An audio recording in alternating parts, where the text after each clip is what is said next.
Hey everybody, I'm Cari Champion. I am so excited about today's show because I'm taking a trip down memory lane. The more and more I get an opportunity to interview guests who have really made a cultural impact, really makes me excited. Case in point, growing up, I don't know how often you watched BET, but I distinctly remember BET being a part of my everyday programming. Whether it was because I've loved news since I was a kid, I watched BET News with Jackie Reed at the time, or there was obviously Teen Summit where kids were sitting around talking about issues that matter to them, for us, by us, having really important moments with Teen Summit, and people would find their voice with that show. I'd be like, oh, so-and-so's on there every week and he really makes a good point. This is how I feel, or I could relate to it. Or, for people who didn't watch it, back in the day, but know of Donnie Simpson. He was pretty much a mainstay in my house. Whenever BET was on, Donnie Simpson was on, and his pretty eyes. And my mother always had a crush on him. Those are the things that I remember growing up. Generational moments that I'm sure your parents or your children or whomever 106 in Park, another huge show with BET that represented so much for so many different generations. And so I wanted to go behind the scenes and figure out how this show is made, who is the mastermind, who decides to take these key cultural moments and put them in a 2-hour plus show and say, these are the moments that matter, whether it be culture, sports, and politics, they all intersect. And how do we then decide to honor the people within the culture who have been the voice of the culture in very different ways, but definitely all within entertainment. And so today, we have executive producer of many things. I don't have the list with me, but Jesse Collins has created a dynasty when it comes to doing entertainment shows. But not only does he do the entertainment shows, he also does scripted and unscripted. So he did the very first 20th anniversary for the BET show. That's his stamp. You may remember him from that. He's done our Super Bowl halftime shows, starting with arguably the only show to ever win an Emmy, and that was the West Coast Tribute with Dre and Snoop and Mary J. Blige and Eminem and Fetty, who I make fun of. And then he gave us Rihanna, and most recently Kendrick Lamar, all the while doing the Golden Globes and the Emmys, and also producing Beyonce's halftime Christmas show on Netflix. I mean, Jesse is booked and busy. People like to say they're booked and busy, but he is booked and busy. And so today he sits with us just before the BET Award show, and he talks about how he started his career. He wanted to be in front of the camera, which I think is so funny, LOL. But then he talks about the value of BET and what it means for the culture, and how he first found himself in this position to produce these shows, and how it was the launching pad for so much more. And I think it's a really special show. There are really special moments, but it just reminds me, and it also is encouraging to know that where you are right now is not where you'll end up if you stay on your path, if you stay open, if you remember his words, that we are of service. Everything that we do, especially in any business where we are forward facing, we are of service, and we should never forget that. So I hope you enjoyed today's edition of Naked Sports with Jesse Collins.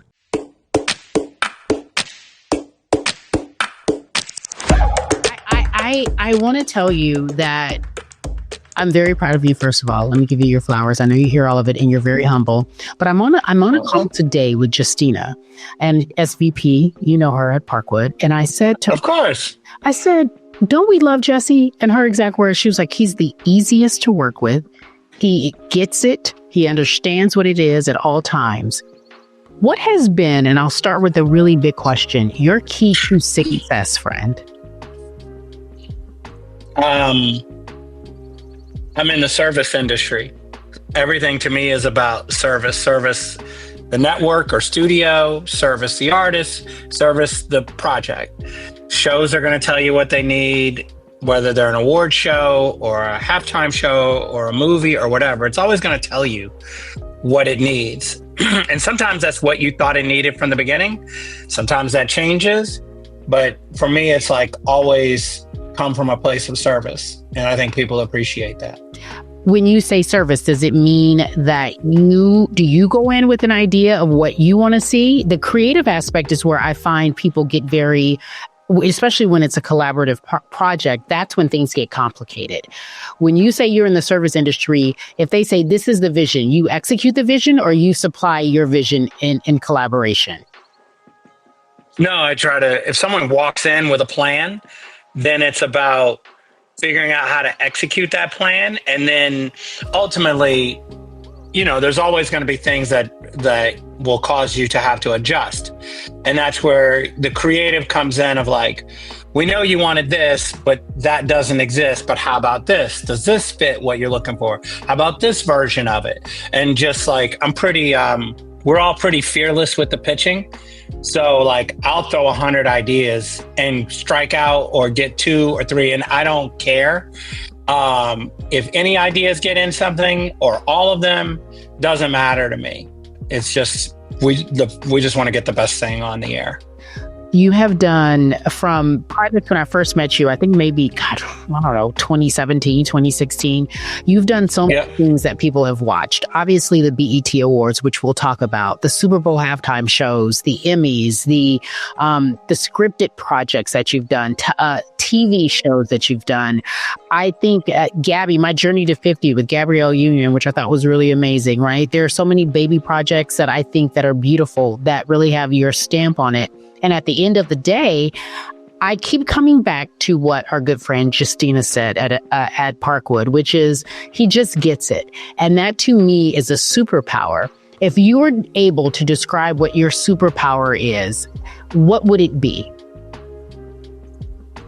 I think quickly understanding what all of the stakeholders in something need, and just trying to execute that at a high level. So Justina is talking about when we just did Beyonce Bowl. Yep. And, Beyonce came in with a very clear vision 1 or 2 days before Thanksgiving. And, it was go time. Like, okay, let's find the horses. Let's find the marching band. Like, let's go. And then, going to her saying like, okay, well, this horse isn't, but we can have this horse, and like constantly giving her options and letting her decide what suited her vision of the thing. And then it becomes about just executing. She wanted a certain look. She wanted a this, she wanted a that. And we do everything we can to make that happen. So I think what Justina is saying that like, also like, it doesn't matter to me. I'll never be like, well, I'm the EP, so I'm not going to get in. I'm not going to pick up this paper or whatever. Like, I'll do it all. I don't micromanage people. I'll find the best person to do it, but nothing's like beyond doing, like, I'll do whatever needs to get done. Agreed, because you don't have that luxury anymore, especially when you want it to be great. I did a little research, and so I know that you started your career in a different way. You started in radio. I want to say you really got your start in radio, and you're from the DC area. And yep. I harken back to Donnie Simpson. Like, Donnie Simpson is a generational cultural icon for so many of us who only had one space to watch us on television. Talk to me about when you first started and what you envisioned your career. Like, we all have an idea of what we want to do once we start. But when you started in radio, did you just want to be an on-air personality? Yes, I wanted to be Donnie Simpson. That was it. I just wanted to be Donnie Simpson. And Donnie was a great mentor to me in those days. Donnie did the morning show at PGC and I did the overnight. So I came in from 2 to 6. And I just tried to do everything that I could that Donnie Simpson did. Like, I remember once he would play, I think it was Jesus is Love. He had an Earth, Wind, and Fire song that he would play at the end of every show. And he would say, like, he had like a catchphrase, just like at the end of Video Soul, like, reach for the moon, and if you don't reach it, you're amongst the stars. Yeah. And I remember I spent all this time trying to come up with something, and I called him and I was like, I can't come up with a catchphrase like yours. And he's like, first of all, stop trying to be me. That shit is trash. And you gotta be you. When you stop trying to be me, then it's all gonna work out. And so you don't have to be the end of the show catchphrase guy. And I remember I was just sitting there silent on the phone, and he's like, I'm serious, just do you. And everything kind of changed after that. Well, what was just doing you? Like when he said, just do you. And I know I've heard that before. I Stuart Scott would say that all the time. May he rest in peace. Don't try to emulate what I do. Don't try to come up with phrases. Just do you. But what was just doing you as an on-air personality in radio? This is so funny to me because I know how you don't love attention, but maybe you do. Maybe you're finding out you really love attention in a very different type of way. Radio's easier because there's no camera. But it's doing me was just not taking it seriously, having fun with it, playing the music, talking about what's going on, just like super light and fun was me. You know, Donnie had gravitas. He's Donnie Simpson. He didn't curse. You know, he showed up at the events on time. You know, Donnie does all the things. He's Donnie Simpson. You know, I was at the club. I was at the go-go. I was like I was in all the shit. And so that's where I wanted to be. That's where I was happiest. And then you like, I read that you went to the club and then you would go to work. I'm like, that's how you should do it. Oh yeah. That's the life you should do. You know that you're not supposed to do that. So that brings another extra level of fun and authenticity. But the beauty of the time in which I think you were coming up, what I'm able to ascertain is that it was a free for all. It's like NIL in sports. There's really no regulation and we're just all trying to figure it out. That's what it was. You know, you're talking about from around 92 to about 96, 7, 8. Like that was like my era of radio between in major market from like DC and then straight to LA. And so, yeah, I was definitely like, I had to be on the air at 2. I left Roxbury's on Sunset, which was the club back then, at 1:48. And I got there at 2:02. Lisa Canning will be getting off. She hit the first song for me. And then I was on. And that was how we did it. Yo, the 1:48, the exact of it all. I leave at 1:48 and I time it right. And I'm not so late. 5 minutes is late. One song, she was good. Because the station was on Yucca. So I could just fly down Sunset, hit that left on Highland, right on Yucca, gate would open, I'm in. You want to hear something crazy? I interviewed Debbie Brown a couple of weeks ago, and she talked about how when she was on radio and how things were very different. Radio was a time, especially growing up in LA like I did, we could literally hear somebody on the radio and drive up to KJLH or whatever station and wait to see them come outside. And you just I remember doing that. I freshman year in college, it was whomever I loved and we heard them on the radio and we drove down to the radio station to see if we could see whomever it was. I think it was D'Angelo at the time. But my point being is that was such a beautiful time and everything was for you. So you leave DC, you come to LA, you work at one of my favorite stations ever, 92.3 The Beat. But I also heard you talk about working with Eazy-E and doing Ruthless Radio. And I'm like, wait, I forgot about Ruthless Radio. Like, can you tell everybody what Ruthless Radio was for those who don't know who Eazy-E is, heaven forbid, and what Ruthless Radio was? So Ruthless Radio was really Eazy was the first rap star to do a radio show. That's right. This was his thing. Nobody had done it before. And so he created Ruthless Radio. We were on Saturday nights from like 6, I think it was from 6 to 10 with Eazy, Julio G, Tony G, Keisha Milan, Stefan, and myself. And so Julio and Tony, legendary DJs in Los Angeles, Stefan and Keisha Milan, big parts of Ruthless and the culture. And they needed somebody that could just run the board, run the show, like give it structure, in and out and all that stuff. And Eazy just picked me. So I literally walked into work one day and they're like, we're doing this thing called Ruthless Radio and you're going to be a part of it. And I met E and we were off and running. And it was crazy because the biggest rap stars would come in. It was just playing West Coast all the way through. And it was just, wow. I mean, I'm not going to say names, but Eric used to have these things called, Eric used to have these things called brown ones. It was a special weed that E had. And so that's how he would get people to do the show. So like artists would come in knowing that E would have a brown one rolled up for him. And then they would smoke out and they do the show. It was crazy. Well, yeah, whatever it takes. Like, get the interview. Like, I'm with whatever it takes. Whatever it takes. Whatever it takes. That was wild because then the Wake Up show came on right after us. And so it was just like a big night of hip hop. And then they come in and they have the aftermath of whatever was happening at Ruthless, and you guys would have to deal with whatever the They would just be pushing through the smoke. Sway and Tech would be like, God damn. Wait, but it was I heard you guys had security. Talk to me about this because and it's actually also I missed also Yellow was a big part of that show as well. Yeah, so Yellow was on the show and the twins were security. So like if you watch the NWA movie, the twins, you see them in the film, they were there as well. And so they would be inside and outside. There'd be security all over the place because of Easy.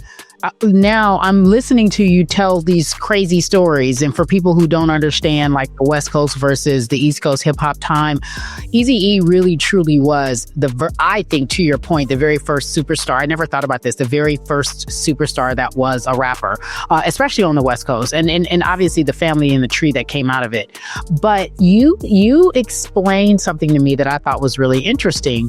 That during that time, and it was that battle, Biggie Smalls actually couldn't use his real name or use the name Biggie Smalls because it belonged to someone else. Like I'm really there was two. There was there was another rapper, Biggie Smalls. And so it was a whole thing back and forth, Notorious B.I.G., Biggie Smalls. Right? Small. And I don't remember the record, but he was Biggie Smalls too. It was a whole thing. It was bananas. That was just such a wild time because I don't know if I don't really go out anymore, but like, you gotta understand. So you had that show, the Wake Up show, West Coast, East Coast, all that stuff going on. You had this Jamaica House Club where like everybody went to, like Tribe would perform, like Biggie performed, like it was just like that. And then you had Prince who had Glam Slam. So you would hit, this, and then you go see Prince at Glam Slam, and everybody would wind up at Cari, do you remember Larry Parker's? Remember everybody would wind up at Larry? Everybody would wind up at Larry. I couldn't get in. I didn't have my fake ID ready in Beverly Hills, right? Yes, yeah. It was like, so we would hit Larry Parker's, and it was just like, that was the era. Okay. That was an era that I have the best Larry Parker story. Larry Parker's, for y'all who were listening and watching, was like the Black Happy Days, if you will, in Beverly Hills. That's the only way I can describe it. And everybody to get in. And I had this fake ID, clearly not me, in order for me to get in. And I remember going with my friends who were in college, and I was able to get in. And Tupac was there that night. And Tupac, of course, yes, was just walking around, and apparently he was having some sort of pool party in the jungles, right, of all places, like that weekend. I'm just vaguely remembering, but it was a pool party. Ladera Heights, the jungle, somewhere, probably wasn't the jungle, probably Ladera Heights, but it was a pool party. And all my girlfriends was like, go up and talk to him and ask him where the pool party is. And so I just walked up to him because I don't know any better. I'm like, hey, Mr. Pac, where's this party? This man gave me his phone number. I gave him my phone number. This man called me the next day and asked me to go to the movies. Because I was legit afraid of boys and still in high school, I panicked. And all my girlfriends was like, just go. I was like, no, I'm afraid. I don't know what's happening. What's going to happen? And I remember having this like moment where we chatted, and I'll tell you this off air. I won't get all my business out, but but I remember thinking, this is crazy. And those were the times, like your career, like your come up was during a very special time. And it feels like it was ordained and set apart. If you had to learn anything from that time and you look back at it, obviously there's a movie to be made, a docuseries to be made. We've seen very different versions of it. But if you look back at everything that you were a part of, does it really blow your mind that you were there for the first, being one of the first, or the first of, or one to witness? Does it blow your mind thinking about that? Sometimes I feel like is a little Forrest Gumpish because you were there when this happened, you were there when that happened. So yeah, it's like 100%. It does feel like that because people are like, just so many things that I remember being at that were firsts or just moments in history that you just can never, and they still happen. They still happen where I'm like I was just at Coachella and I got to see Cynthia Erivo sing Purple Rain. And that was something I will never forget. And I remember the first note, we were like, oh shit, is she about to sing Purple Rain? But when she hit it, you were like, oh, she sang with an A, Purple Rain.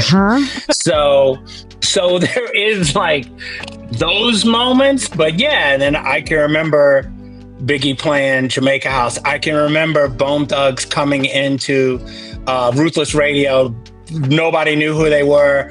We all looked at Eric like it made no sense. Like, what is this sing rap? What's happening? First of the month was very confusing. And then we were like, oh shit, this is going to change music. And so, I just remember all those moments. And it's just, I'm grateful for all of them. Why did you transition from being in front of the camera to behind the scenes? Is it because everyone in front of the camera is crazy? I'm not speaking for myself. I'm speaking for everybody but me. No, of course. No, it was, first of all, I lost my job at radio, got fired. And I really wanted to do late night. I wanted to be with Arsenio Hall. I wanted to Arsenio would retire and he was just going to give me the show. That was my theory. I even said that to him at a club and he was like, you make no sense. So, but I tried. And then I was like, I was really running out of money and no work and Faison Love. I was really close. Faison Love was still one of my best friends, godfather of my son. And we all used to hang out, me, Faison, Chris Tucker, and Robert Townsend. And I used to drive these guys, not Townsend, but Tucker and Faison to the clubs. Because I had the nicest car back then. Because I had a Mustang. That is a real LA thing. It's California. It is a real thing. I had the spot. I had the Mustang. Chris hadn't gotten the truck yet. So I had a Mustang. I think Chris had a busted Jetta. Faison didn't have a car. So I would drive. Because Chris hadn't gotten his Money Talks money yet. Now I'm putting all of Chris's business in the street. Because there was Friday Money, which made him a star. But the Money Talks, the truck showed up. It was amazing. So anyway, Robert Townsend was like, what are you going to do? And I was like, I don't know. I keep filling out these fake ass unemployment forms for $400. And he's like, you should be a writer on Parenthood. And so he gave me a script, said, add jokes to it. I sat there and I was lucky how things work out. I had just got a laptop. Marlon Wayans had just told me about writing. So I had a book and I had a writing program and I rewrote this Parenthood script and Townsend read it. It was bad, but he still just walked me into the writer's room at the WB or at the Parenthood and was like, this is Jesse. He's going to be one of the writers. And he left. And so I had no deal. I didn't know what was going on. And I was in there for I was in there probably for 3 weeks, maybe 4 weeks. And I was just pitching and working. And I never asked about money or anything because I knew it was kind of like some hookup shit. And I knew if I had asked too many questions, they would run me out of there. And one day they did walk me off the lot because they were like, you're not in the union. You don't have a deal. Robert can't just be putting writers in the room like they're his cousins. This is a business. And what happened was the head writer and the showrunner actually vouched for me when the studio was barking about it. And Townsend was like, no, I really want it. Oh. He got the support of all the showrunners and writers. And so they made me a writer trainee. And then I was in the union and then that was kind of off and running. And obviously Faison was a big part of that as well. So it was just, That was it. How much writing as an EP of all of these live events, as well as scripted and unscripted events, how much writing do you participate in now? Or do you just oversee? Not as much. Yeah, you don't get... Just oversee. Yeah. Every now and then I try to jam a joke in just because I want to. I don't know. They don't always get in. I'm not as sharp as I used to be, but like it's still a love that I have. And so I'll be pitching BET Awards. I'm pitching Kevin shit every day. He ain't gonna use any of it, but I still I'm pitching every day. I'm on a group text with him and Sheets, and I'm like, Kevin, you say this, and he's like, doesn't respond. Yeah, so sounds great. Not this. Hear this man. He think he funny. Just push the buttons. Yes, push the button. Just tell me when I rehearse. Yeah, tell me when I rehearse. I don't want to. You mentioned BET, and for me, BET is just. It's the culture, generational. It's something that my mom, my mother and my mother's mother, and you talk to anybody to this day, it doesn't have the same, obviously, impact in social worlds. But when you produce these live shows, it does really live in a very special social space. Not 24/7, but it does live in a very social space. And it is BET. And it does make, especially as for the culture, makes you stop and say, okay, I'm listening. What's going on? I'm really, really curious. When was your very first BET Awards, your very first live BET Award that you actually produced? The 20th anniversary of BET. Jamie Foxx was the host, and then that was the pilot for the first BET Awards. Oh, so what year was that? 20 or 9? That was 20. I think it was 26 years ago, because this is the 25th anniversary of the show. So I did the 20th anniversary of BET, and then I went to community college. My math is probably messed up, but I've done all of them. 1999, 2000, maybe 2000. Something like that. Okay. Something like that. And so that was my first. I went in to get the writer job, and I walked out writer and producer. How, sir? Because I was sitting there halfway through the meeting, and I realized that the producer, John Cassette, may he rest in peace, didn't really know BET. First of all, COSAT Productions produced the Grammys. They are the company that took the Grammys from a dinner party to a television show. Originally, it was a dinner party. And Pierre Cossette went to the Academy and was like, this should be on TV. And they were like, oh shit, it should be. So anyway, Bob Johnson called COSAT Productions. He saw the logo and was like, I want you to do the 20th anniversary of BET. They said yes. And then they were like, we need Black people. So then I went in to be the writer. And as I'm talking to him about, you got to do Video Soul, and you got to make sure this and that, and Rap City. And I'm going through all the things, Teen Summit, that were BET at that point. I realized that he didn't catch any of these things, but he was like, yeah. And I was like, and you should make me a producer too. And he laughed and he said, why? I said, well, I know Snoop, and you can't do the show without Snoop. So I just made that shit up. And so he started laughing. He goes, well, we are going to need Snoop. Okay.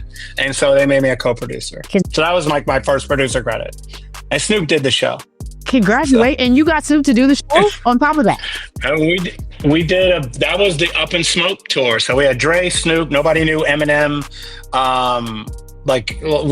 Cube, like everybody that was on that Up in Smoke tour performed. And then Eminem came out at the end. Yo, this is a movie. This is a docu-series. I hope as you document, while you don't like to do interviews anymore, this is such a movie. This moment, I'm watching you in real life as you tell the story in the meeting, having the conversation, blowing them away. And you've mentioned so many, like these are what I call luminary moments for BET.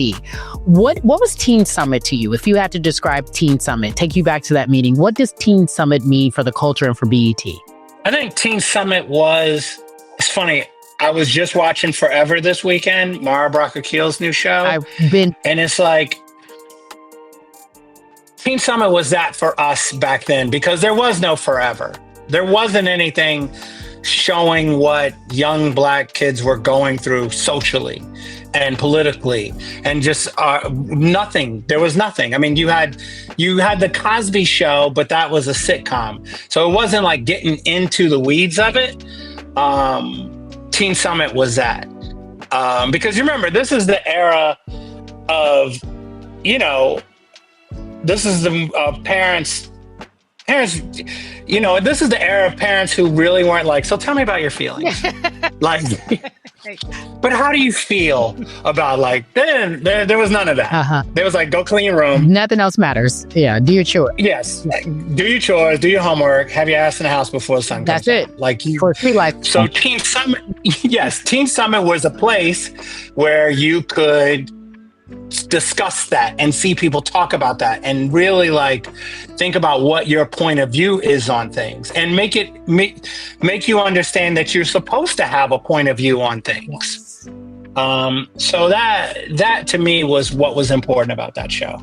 Donnie Simpson hosted the Caribbean, what is the vibe show? Help me with the name. It was like a Caribbean. Are you talking about Caribbean Rhythms with Rachel? Yes. Okay. Donnie Simpson didn't host it. It was with Rachel. Caribbean Rhythms, where they played Caribbean songs, right? In video nature. To me, BET was so far ahead and with the culture at that time. There's really nothing like that where you could just say this it's dedicated for. They had BET News with Jackie Reed, which was also just signature programming for the culture. And it to me, I always wonder, can we bring all that back? Is there an audience for that? Especially in cable, do you think there's still an audience for those type of programs? No, absolutely. Especially now, as you talk about news, as news has gotten so fragmented. Now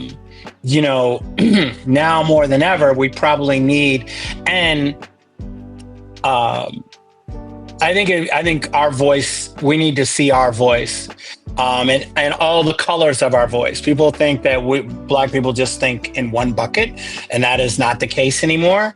And so when you look at news in general, we kind of see maybe we're one of four.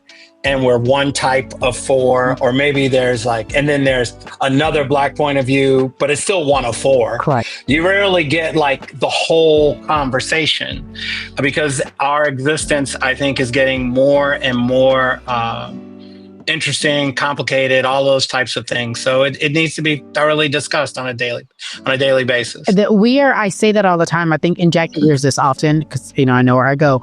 That was a time where I felt we were represented and well informed in a way that mattered. And now we have it in different spaces, especially look, I do CNN, I have my podcast, I do all of that. And I do believe that sports, culture, and politics all intersects. But we do have such different and varying opinions based on how we live, how we grew up. And it's never, and I don't believe that the nuance is there anymore because of the social media world that we live in. And as we approach this new BET show, I've noticed every year that you produce it, you're able to intersect all of those things, and it's vital, and it's appointment viewing. Do you ever intentionally try to intersect that with politics and sports and culture and social and the new versus the old, and make it one and make it make sense? Is that intentional as you put the show together? Yes, I think we do try to look at it and say, what's the balance, and are we touching demos, and more importantly, are we touching everything that happened this year and everything that's going on right now? And then by default, it becomes informational. It becomes educational without having to say and now here's a moment. We don't want to go I'm thinking of the Wayans movie. It's not screaming message at the end of the scene, right. But it is there's so much going on, and I think we just really work hard to find ways, whether it's who we honor, the scripts and presenters, the moments, the performances, how we try to touch everything, even if it's subtextually, which is the best way to do it. Yeah, to me, you don't have to slap everybody over here and say, let's on the nose, here's the message, on the note. Right. Right. And with that being said, okay, so two things. That just takes me to my next transition. But June 9th is the BET Award show in Vegas, correct? Los Angeles, no, at the Peacock Theater. The Peacock Theater. Kevin Hart is the host. Yes.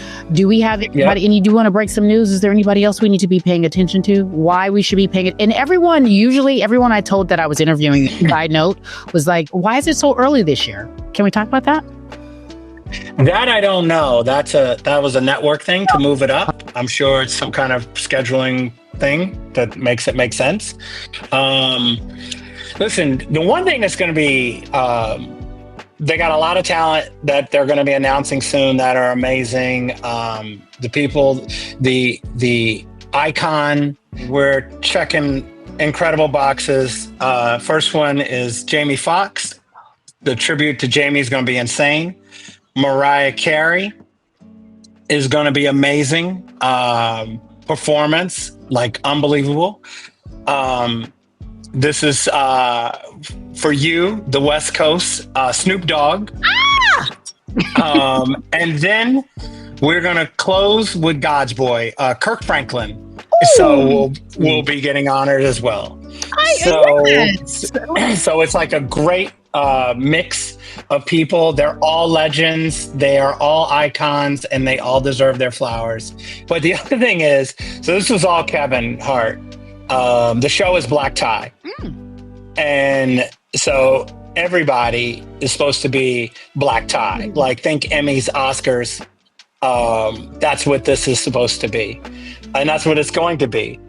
So I'm very curious, but coming off of the Met, I feel confident. I feel confident in our people that it's going to be dandy. It's going to be amazing. And it's funny because a lot of, like, when we tell people that, there's a head tilt and then there's excitement for it. Yeah. So it's going to be a big show out. It always is. And the electricity in the city days leading up to the award show is very special. LA feels very special when that happens. And you said you don't have to be always on the nose when you're producing this. I have to go to your Super Bowl shows. Congratulations. Like, thank you. Just every year, I always get a surprise. It's always anticipatory. It is always, even in my world, I do my show. I'm like, who do you think is going to perform? Who do you think to perform? It's the show that people show up for, as you well know. There's a game that's happening. That's fine. But also the show that we show up for. The game was great.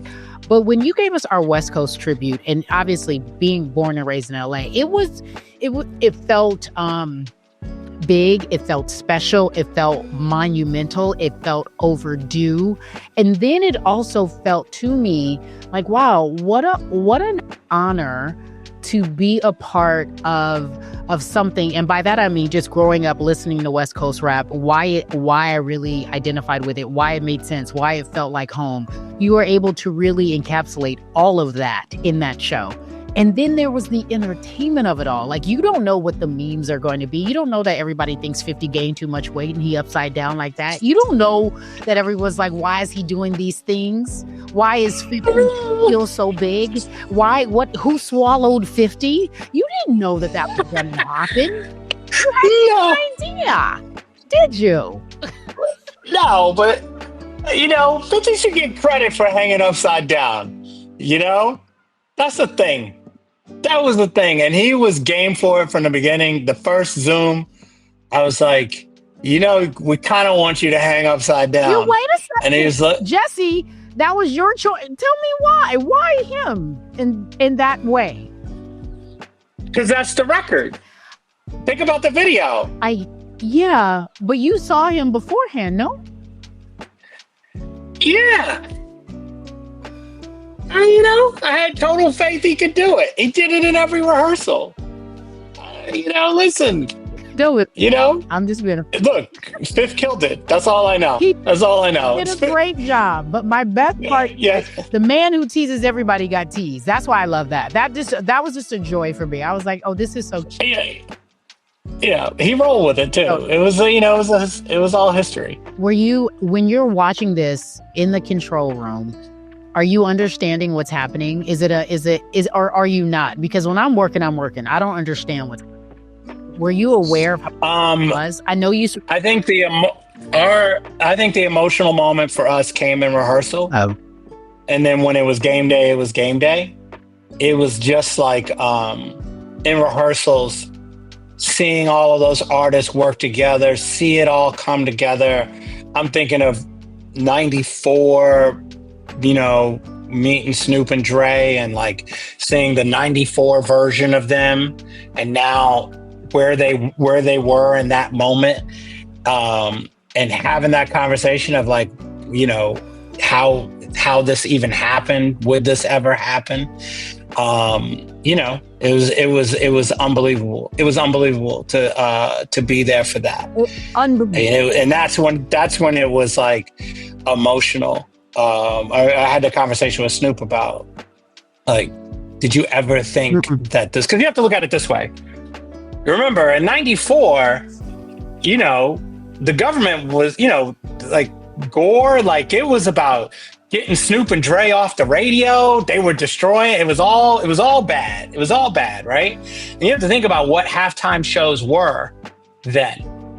So now fast forward to that moment, Jay-Z makes the decision, makes it an all West Coast performance with Dre and Snoop and Mary and M, and so it's not all West Coast, but you know what I mean? Like in fifth, like for Jay to make that decision and have the power to make that decision at the NFL, and then Dre to pull all these people together, and then everybody to do this performance. And at the time, it's the most watched Super Bowl halftime show in the history and the only one to ever win an Emmy to date.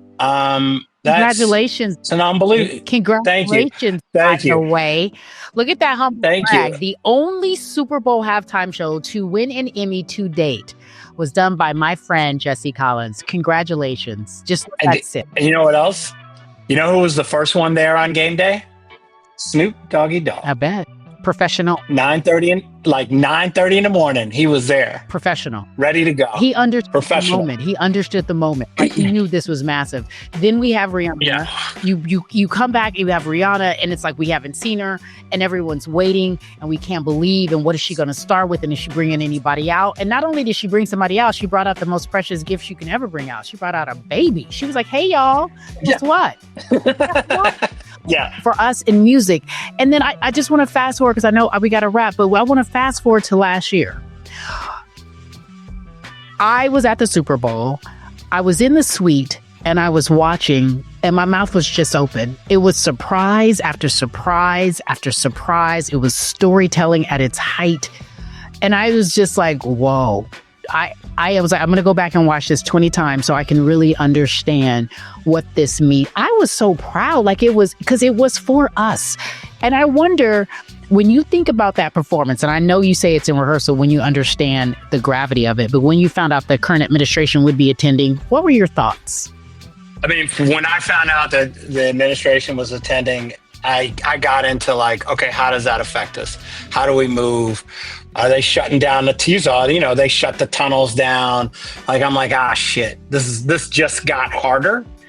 I knew the show was going to be the show. And I knew the show was going to, like, I said it. I remember I thought right when I really knew what the creative was, I was like, this is going to be the highest rated, but more also like the most memed, the most active on social media. Cause there were just so many elements for the culture to go crazy on.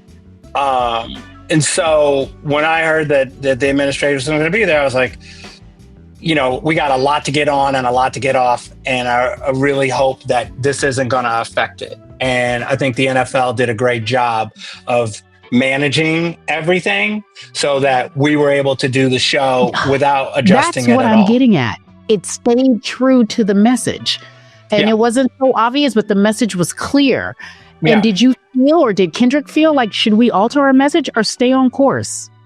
No, I don't. I never heard not one possible thing of altering, not one element of it, regardless of who was going to be there.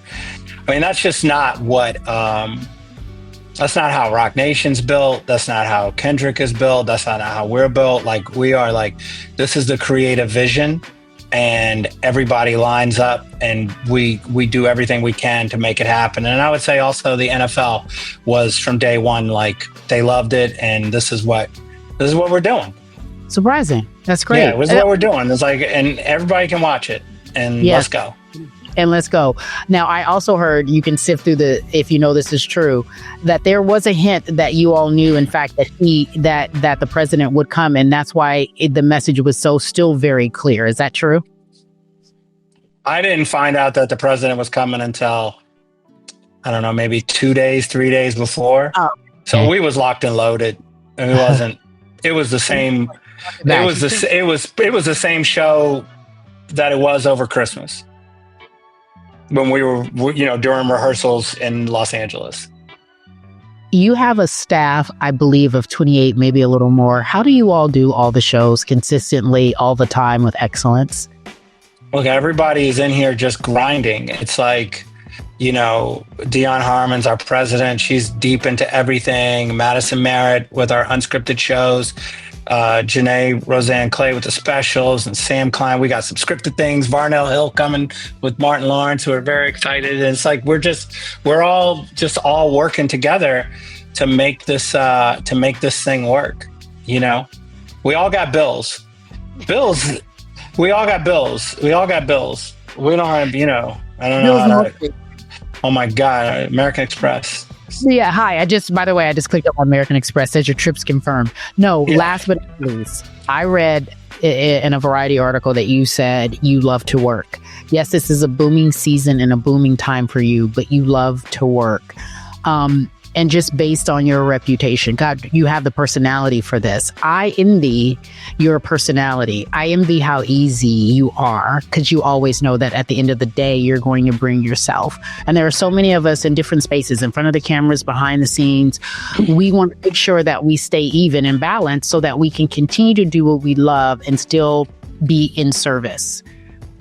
What is it about you that loves to work so much? Is it the idea that perhaps maybe it'll go away? Or is it the ideas that you want so much more, and so you're going to try new things and do new things?